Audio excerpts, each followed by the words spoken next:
ওই পাশের বস্তিতে ডায়াবেটি আছে না, হ্যাঁ কেন আমি আমার মায়ের এত কষ্ট সহ্য হইতেছে না। আমার মেঘলাতে ব্যথা উঠছে।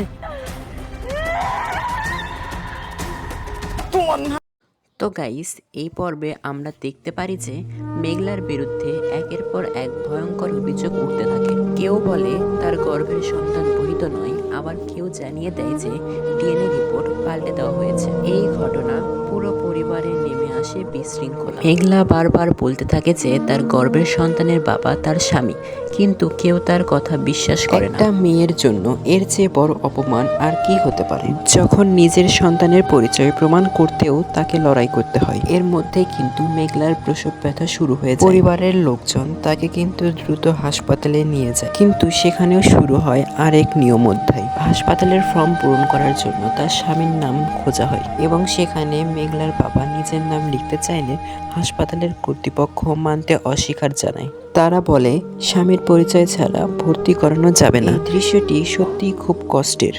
একজন প্রসূতি মার মৃত্যুর সঙ্গে লড়ছে, অথচ কাগজের একটি ঘর পূরণ না হওয়ায় চিকিৎসা পাচ্ছে না।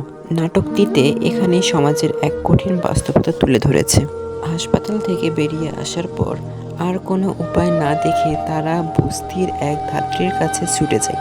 সেখানে খুবই ঝুঁকিপূর্ণ অবস্থায় মেঘলার সন্তান প্রসব করানো হয়। অবশেষে একটি ফুটফুটে রাজপুত্র জন্ম হয়, কিন্তু আনন্দ তারা অল্প সময় উপভোগ করতে পারে। জন্মের পর শিশুটির কোনো কান্নার আওয়াজ পাওয়া যায় না। এতে করে সবাই বুঝতে পারে যে মেঘলা মৃত সন্তান জন্ম দিয়েছে। আরেকদিকে মেঘলার অজ্ঞান হয়ে অবস্থায় পড়ে আছে। অন্যদিকে মেঘলার মা মেঘলাকে নিয়ে অনেক ভেঙে পড়েছে। সত্যি এই পর্বটি সবচেয়ে আবেগময় দৃশ্য। এত কষ্ট, এত সংগ্রাম পরেও মেঘলা তার সন্তানকে বাঁচাতে পারল না। অন্যদিকে আবার একটি নতুন তথ্য বেরিয়ে আসে রাতুলের মুখ থেকে, যে সে মেঘলার ডিএনএ রিপোর্ট সে বদলে দিয়েছিল। অর্থাৎ মেঘলা এতদিন নির্দোষ ছিল।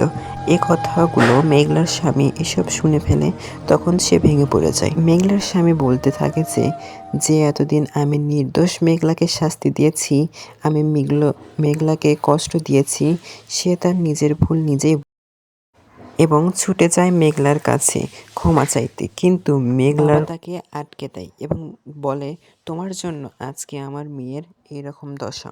মেঘলার কাছে ক্ষমা চাইলেও তোমার কোনো লাভ হবে না। আমি জানি মেঘলা তোমাকে কখনো ক্ষমা করবে না। এই কথাগুলো বলার পর কিন্তু মেঘলার বাবা অনেক ভেঙে পড়ে। যখন মেঘলার পেটে সন্তান নিয়ে তোমার দরজায় দাঁড়িয়েছিল, তখন তুমি তাকে ফিরিয়ে দিয়েছিলে। আজ সেই অবহেলার কারণেই আমার নাতির মৃত্যু হয়েছে। এরপর মেঘলার স্বামী নিজের হাতে সন্তানের দাফন করে। কবরের পাশে দাঁড়িয়ে সে কান্নায় ভেঙে পড়ে এবং নিজের সব ভুল স্বীকার করে। এদিকে হাসপাতালে মেঘলার জ্ঞান ফিরে আসে। জেগে উঠেই সে প্রথম প্রশ্ন করে, আমার ছেলে কোথায়? আমাকে একবার আমার রাজপুত্রকে দেখাও। মেঘলার বাবা মেঘলার কোনো প্রশ্নের উত্তর দেয় না। অবশেষে মেঘলাকে জানানো হয় যে তার সন্তান আর এই পৃথিবীর বুকে বেঁচে নেই। সে কথাগুলো শুনে ভেঙে পড়ে। ঠিক সেই সময় মেঘলার স্বামী মেঘলার কাছে আবারও ক্ষমা চাইতে আসে, কিন্তু এবার মেঘলা দৃঢ়কণ্ঠে জানিয়ে দেয় যে যে মানুষ আমার সন্তানকে জীবিত অবস্থায় পিতৃত্ব স্বীকার করেনি, আজ সেই মৃত্যু সন্তানের উপর কোনো অধিকার নেই। এই সংলাপটি পুরো নাটকের সবচেয়ে শক্তিশালী এবং আবেগময় মুহূর্ত। বন্ধুরা, এই পর্ব আমাদের একটি বড় শিক্ষা দেয়, সন্দেহ একটি সুন্দর পরিবারের ধ্বংস করে দিতে পারে। একটি মিথ্যা রিপোর্ট, কিছু ভুল সিদ্ধান্ত এবং অহংকারের কারণে একটি নিষ্পাপ শিশুর জীবন চলে গেল। যখন প্রশ্ন হলো মেঘলা কি কোনো দিন তার স্বামীকে ক্ষমা করবে, রাতুল কি তার অপরাধের শাস্তি পাবে, আর এই ভেঙে যাওয়া পরিবার কি আবারও কখনো এক হতে পারবে, ধারণা করা হয় আগামী পর্বে রাতুলের ষড়যন্ত্রের পূর্ণ সত্য সবার সামনে আসবে। পাশাপাশি মেঘলার স্বামীর জন্য কঠিন সময় অপেক্ষা করছে। মেঘলা এত সহজে তাকে ক্ষমা করবে না বলে মনে করা হয়, বরং তাকে নিজের জীবনের মূল্য দিয়ে তাকে এই সময় জোগাতে হবে। আপনাদের কি মনে হয়, মেঘলা কি তাকে ক্ষমা করবে? তো বন্ধুরা, ভিডিওটি ভালো লাগলে অবশ্যই লাইক, কমেন্ট এবং শেয়ার করবেন এবং এদের মধ্যে আপনাদের কোন চরিত্রটি সবচেয়ে ভালো লাগে তা অবশ্যই আমার কমেন্টে জানিয়ে দেবেন। হ্যালো গাইস, আসসালামু আলাইকুম। আশা করছি সকলেই ভালো আছেন, আমিও ভালো আছি আপনাদের দোয়ায়। ইতিমধ্যে কিন্তু নতুন একটি নাটকের আপডেট নিয়ে আসলাম, গরিব ঘরের রাজপুত্র। তো বন্ধুরা, আমরা এ পর্বে দেখতে পারি যে মেঘলার বিরুদ্ধে একের পর এক ভয়ঙ্কর অভিযোগ উঠতে থাকে। কেউ বলে তার গর্ভের সন্তান হয়তো বহিত নয়, আবার কেউ জানিয়ে দেয় ডিএনএ রিপোর্ট বদলে দেওয়া হয়েছে। এ পুরো ঘটনা পরিবারে নেমে আসে বিশৃঙ্খলা। মেঘলার পরিবার বলতে থাকে তার গর্ভের সন্তানের বাবা তার স্বামী, কিন্তু কেউ তার কথা বিশ্বাস করে না। একটি মেয়ের জন্য এর চেয়ে বড় অপমান আর কি হতে পারে। যখন নিজের সন্তানের পরিচয় প্রমাণ করতেও তাকে লড়াই করতে হয়। এর মধ্যে মেঘলার প্রসব ব্যথা শুরু হয়। পরিবারের লোকজন তাকে দ্রুত হাসপাতালে নিয়ে যায়, কিন্তু সেখানেও শুরু হয় তার এক নিয়ম অধ্যায়। হাসপাতালের ফর্মে স্বামীর নাম নেওয়া হয়। মেঘলার বাবা নিজের নাম লিখতে চাইলে হাসপাতালের কর্তৃপক্ষ তা মানতে অস্বীকার জানায়। তারা বলে স্বামীর পরিচয় ছাড়া ভর্তি করানো যাবে না। এই দৃশ্যটি সত্যি খুব কষ্টের। একজন প্রসূতি মার মৃত্যুর সঙ্গে লড়ছে, অথচ কাগজের একটি ঘর পূরণ না হওয়ায় চিকিৎসা পাচ্ছে না। নাটকটি এখানেই সমাজের একটি কঠিন বাস্তবতা তুলে ধরেছে। হাসপাতাল থেকে বেরিয়ে আসার পর কোনো উপায় না দেখে একটি বস্তির এক ধাত্রীর কাছে ছুটে যায়। সেখানে খুবই ঝুঁকিপূর্ণ অবস্থায় মেঘলার প্রসব করানো হয়। অবশেষে একটি ফুটফুটে পুত্র সন্তানের জন্ম হয়, কিন্তু আনন্দ বেশিক্ষণ উপভোগ করতে পারেনি তারা। জন্মের পর শিশুটির কোনো কান্নার আওয়াজ পাওয়া যায় না। এতে করে সবাই বুঝতে পারে যে মেঘলা মৃত সন্তান জন্ম দিয়েছে। আর একদিকে মেঘলার অজ্ঞান অবস্থায় পড়ে আছে, অন্যদিকে মেঘলার মা মৃত্যুর সন্তানটিকে নিয়ে কান্নায় ভেঙে পড়েছে। সত্যি এই পর্বটি সবচেয়ে আবেগময় দৃশ্য। এত কষ্ট, এত সংগ্রাম করার পরেও মেঘলা তার সন্তানকে বাঁচাতে পারল না। অন্যদিকে আবার নতুন একটি তথ্য বেরিয়ে আসে রাতুলের মুখ থেকে। সে জানায় যে মেঘলার ডিএনএ রিপোর্ট সে বদলে দিয়েছিল, অর্থাৎ মেঘলা এতদিন নির্দোষ ছিল। এ কথাগুলো শুনে মেঘলার স্বামী খুব অবাক হয় এবং সে বলে সে এতদিন নির্দোষ, মেঘলাকে শাস্তি দিয়ে এসেছে। আমি মেঘলাকে কষ্ট দিয়েছি। সে তার নিজের ভুল বুঝতে পেরেছে এবং ছুটে যায় মেঘলার কাছে ক্ষমা চাইতে। কিন্তু মেঘলা তাকে আটকায় এবং মেঘলার বাবাও তাকে আটকায়। তাকে বলে এখন কোনো ক্ষমা চেয়ে লাভ হবে না। যখন মেঘলার পেটের সন্তান নিয়ে তোমার দরজায় দাঁড়িয়েছিল তখন তুমি তাকে বের করে দিয়েছিলে। আজ সেই অবহেলার কারণেই আমার নাতির মৃত্যু হয়েছে। এরপর মেঘলার স্বামী নিজের হাতে সন্তানকে দাফন করে কবরের পাশে দাঁড়িয়ে কান্নায় ভেঙে পড়ে এবং নিজের সব ভুল স্বীকার করে। এদিকে হাসপাতালে মেঘলার জ্ঞান ফিরে আসে। জেগে উঠে সে প্রথম প্রশ্ন করে, আমার ছেলে কোথায়? আমাকে একবার আমার রাজপুত্রকে দেখাও। তার বাবা কোনো প্রশ্নের উত্তর দিতে পারে না। অবশেষে মেঘলাকে জানানো হয় যে তার সন্তান আর এ পৃথিবীর বুকে বেঁচে নেই। সে কথাগুলো শুনে ভেঙে পড়ে। ঠিক সেই সময় মেঘলার স্বামী মেঘলার কাছে আবারও ক্ষমা চাইতে আসে, কিন্তু এবার মেঘলা দৃঢ় কণ্ঠে জানিয়ে দেয় যে যে মানুষ আমার সন্তানের জীবিত অবস্থায় পিতৃত্ব স্বীকার করেনি, আজ তার মৃত্যুর পর তার কোনো অধিকার নেই।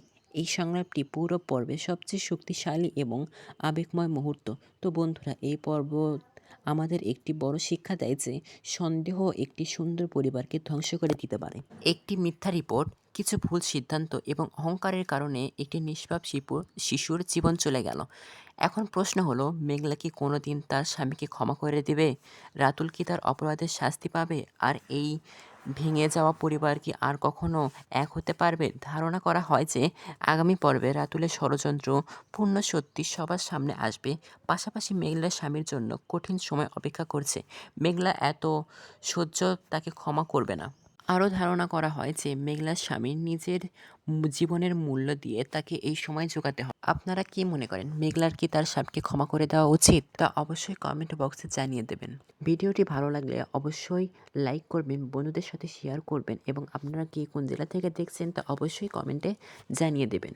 নতুন নতুন ভিডিওর আপডেট পেতে আমাদের চ্যানেলটি সাবস্ক্রাইব করে পাশের বেল আইকনটি চেপে রাখবেন, যেন সবার আগে আপনি আমাদের ভিডিওটি দেখতে পারেন। তো গাইস, এরপরে কিন্তু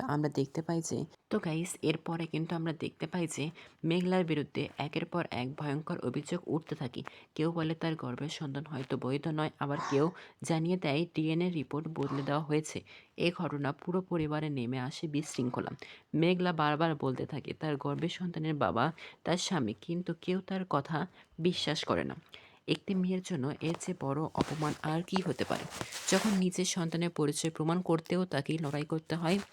এর মধ্যে মেঘলার প্রসব ব্যথা শুরু হয়।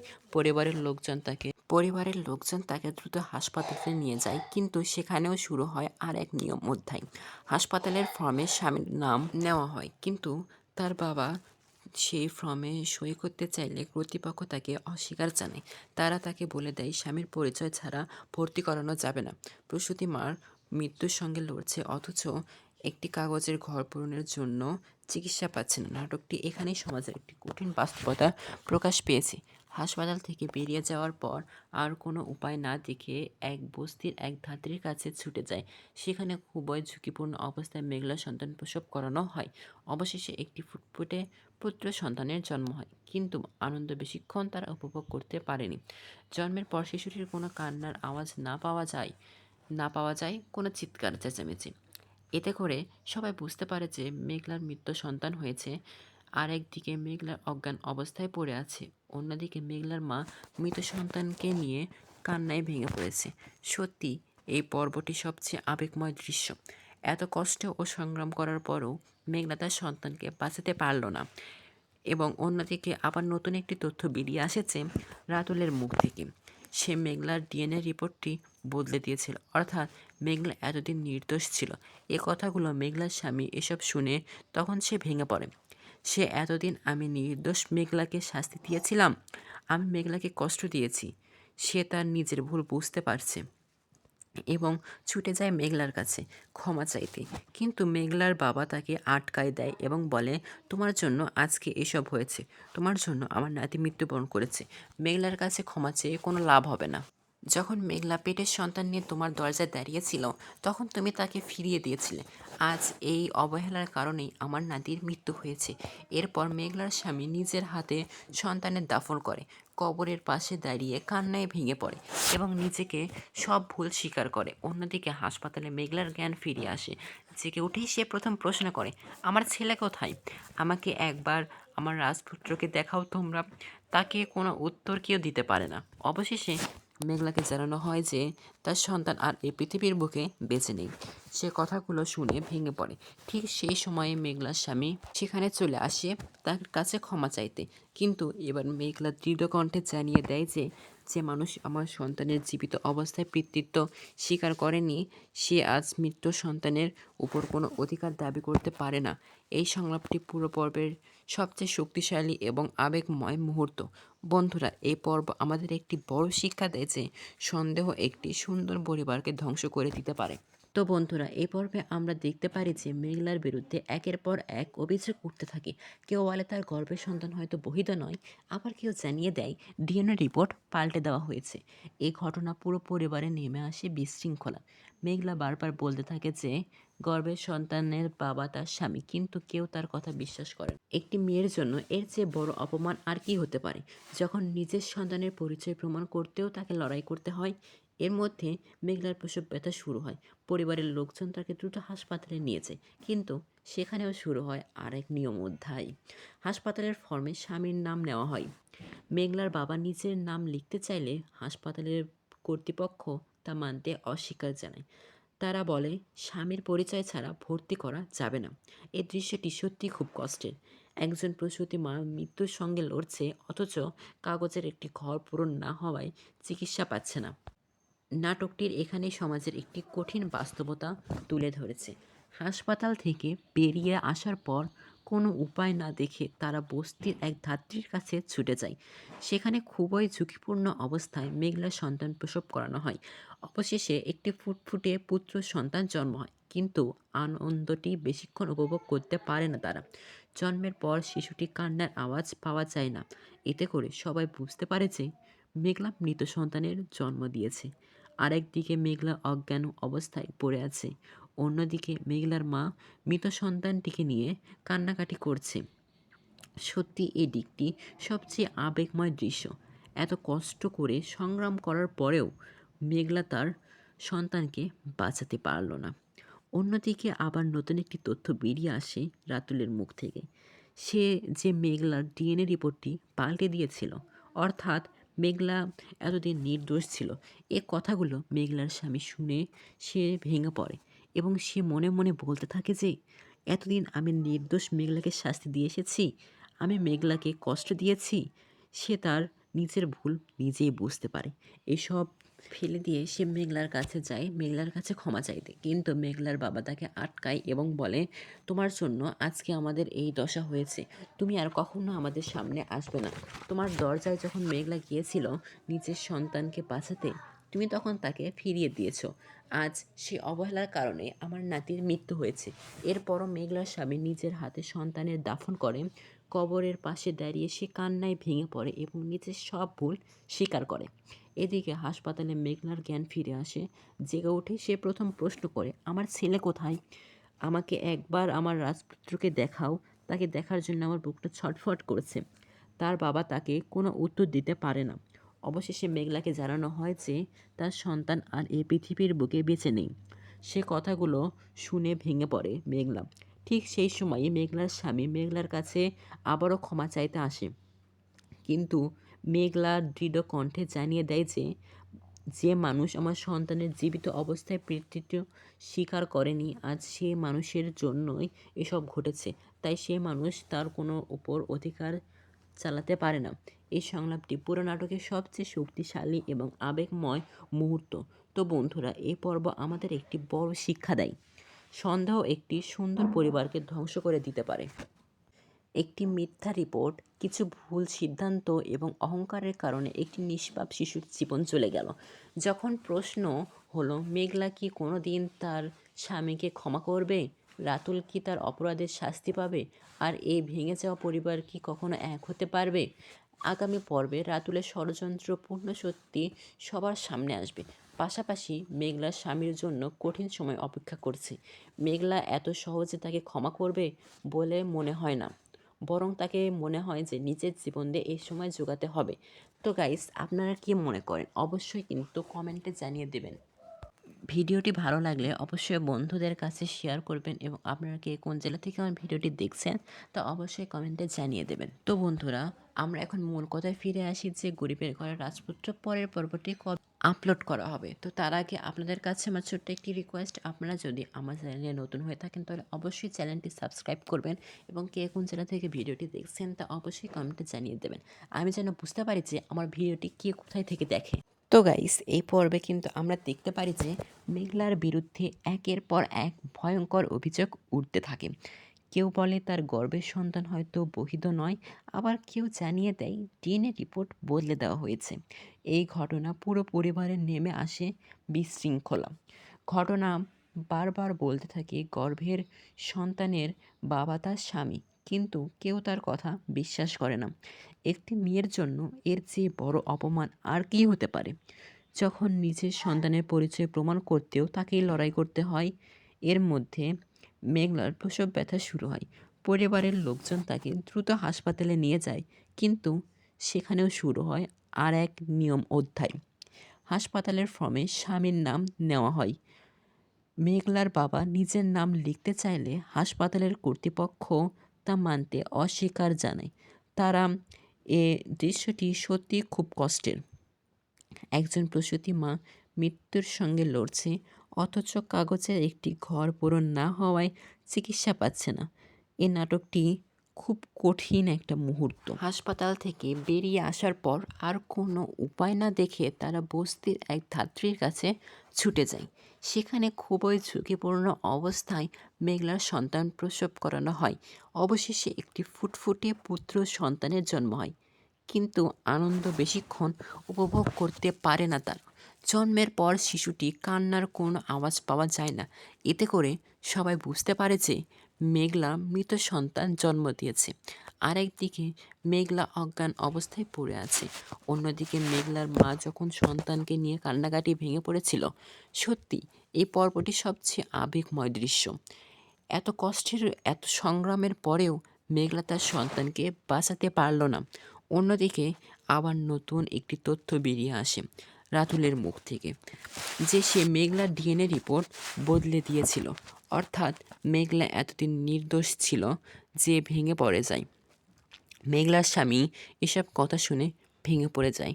সে এতদিন আমি নির্দোষ মেঘলাকে শাস্তি দিয়েছি, আমি মেঘলাকে কষ্ট দিয়েছি। সে তার নিজের সব ভুল বুঝতে পারে এবং ছুটে যায় মেঘলার কাছে ক্ষমা চাইতে। কিন্তু মেঘলার বাবা তাকে আটকে দেয় এবং বলে, তুমি এখন ক্ষমা চাওয়ার কোনো পরিস্থিতিই রাখোনি, মেঘলা তোমাকে কখনোই ক্ষমা করবে না। এ কথা বলে সে কিন্তু তাকে তাড়িয়ে দেয়। যখন মেঘলা পেটের সন্তান নিয়ে তোমার দরজায় দাঁড়িয়েছিল, তখন তুমি তাকে ফিরিয়ে দিয়েছিলে। আজ সে অবহেলার কারণে আমার নাতির মৃত্যু হয়েছে। এরপর মেঘলার স্বামী নিজের হাতে সন্তানকে দাফন করে। কবরের পাশে দাঁড়িয়ে সে কান্নায় ভেঙে পড়ে এবং নিজের সব ভুল স্বীকার করে। এদিকে হাসপাতালে মেঘলার জ্ঞান ফিরে আসে। জেগে উঠে সে প্রথম প্রশ্ন করে, আমার সন্তান কই? আমাকে একবার আমার রাজপুত্রকে দেখতে দাও। তার বাবা তাকে কোনো উত্তর দিতে পারে না। অবশেষে মেঘলাকে জানানো হয় যে তার সন্তান আর এ পৃথিবীতে নেই। এই কথাগুলো শুনে মেঘলা খুব ভেঙে পড়ে। ঠিক সেই সময়ে মেঘলার স্বামী মেঘলার কাছে আবারও ক্ষমা চাইতে আসে। কিন্তু এবার মেঘলা দৃঢ় কণ্ঠে জানিয়ে দেয় যে যে মানুষ আমার সন্তানের জীবিত অবস্থায় পিতৃত্ব স্বীকার করেনি, সে আজ মৃত্যু সন্তানের উপর কোনো অধিকার দাবি করতে পারে না।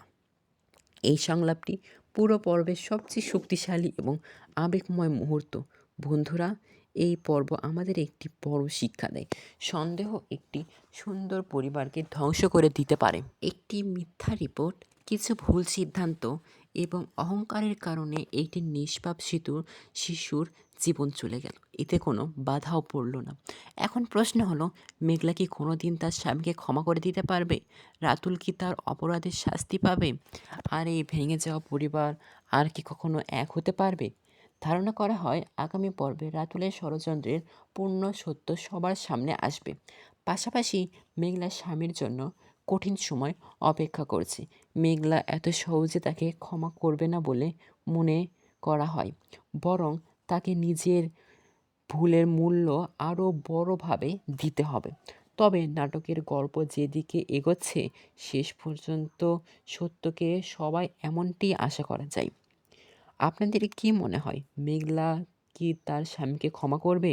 সত্যি কি ক্ষমা করে দেওয়া উচিত, নাকি চিরতরের জন্য তাকে ছেড়ে দেওয়া উচিত? আপনার মতামত অবশ্যই কমেন্টে জানিয়ে দেবেন। ভিডিওটি ভালো লাগলে অবশ্যই একটি লাইক দিন, বন্ধুদের সাথে শেয়ার করবেন।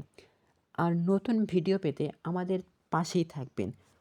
তো গাইস, এ পর্বে কিন্তু আমরা দেখতে পাই যে মেঘলার বিরুদ্ধে একের পর এক ভয়ঙ্কর অভিযোগ উঠতে থাকে। কেউ বলে তার গর্ভের সন্তান বহিত নয়, আবার কেউ জানিয়ে দেয় ডিএনএ রিপোর্ট বদলে দেওয়া হয়েছে।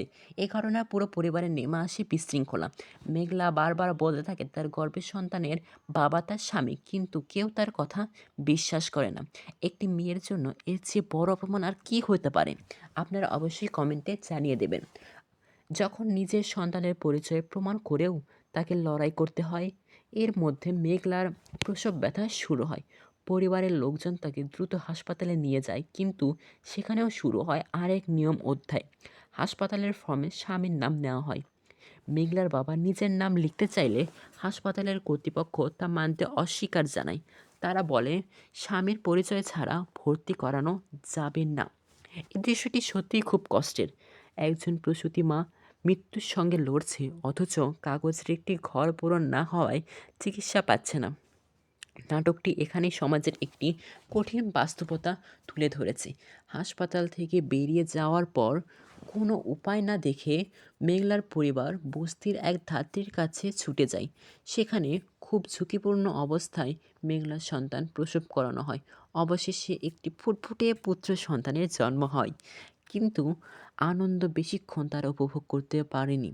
জন্মের পর শিশুটি কোনো কান্নার আওয়াজ পাওয়া যায় না। এতে করে মেঘলার পরিবার বুঝতে পারে যে মেঘলা মৃত সন্তান জন্ম দিয়েছে।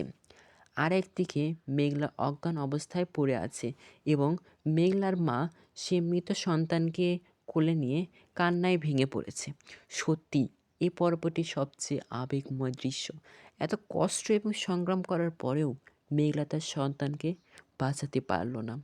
অন্যদিকে আবার নতুন একটি তথ্য বেরিয়ে আসে রাতুলের মুখ থেকে, যে সে মেঘলার ডিএনএ রিপোর্ট বদলে দিয়েছিল।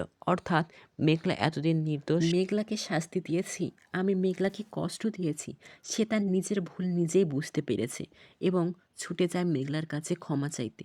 কিন্তু মেঘলার বাবা তাকে আটকে দেয় এবং বলে, তোমাকে ক্ষমা করে কোনো লাভ হবে না। মেঘলা তা কখনোই মেনে নেবে না।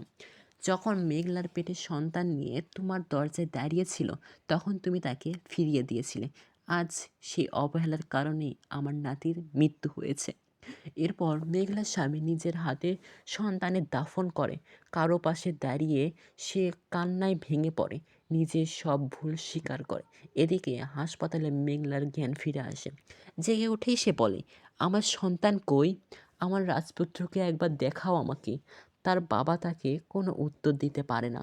অবশেষে মেঘলাকে জানানো হয় যে তার সন্তান আর এ পৃথিবীর বুকে বেঁচে নেই। সে কথাগুলো শুনে মেঘলা ভেঙে পড়ে। ঠিক সেই সময়ে মেঘলার স্বামী মেঘলার কাছে আবারও ক্ষমা চাইতে আসে, কিন্তু মেঘলা দৃঢ় কণ্ঠে জানিয়ে দেয় যে যে মানুষ সন্তানের জীবিত অবস্থায় পিতৃত্ব স্বীকার করেনি, সে আজ সেই সন্তানের ওপর কোনো অধিকার দাবি করতে পারে না। এই সংলাপটি পুরো পর্বের সবচেয়ে শক্তিশালী এবং আবেগময় মুহূর্ত। তো বন্ধুরা, এই পর্ব আমাদের বড় একটি শিক্ষা দেয় যে সন্দেহ একটি সুন্দর পরিবারকে ধ্বংস করে দিতে পারে।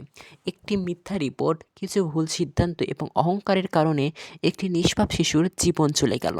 একজন প্রশ্ন করা হলো যে কোনোদিন কি মেঘলা তার স্বামীকে ক্ষমা করে দিতে পারবে? মেঘলা কি রাতুলকে কখনো ক্ষমা করে দিতে পারবে? তা অবশ্যই কমেন্টে জানিয়ে দেবেন। তো গাইস, আজকের ভিডিও এই পর্যন্তই শেষ। আবারও দেখা হচ্ছে নতুন কোনো ভিডিওর আপডেট নিয়ে। ততক্ষণ পর্যন্ত সুস্থ থাকবেন, ভালো থাকবেন। আল্লাহ হাফেজ।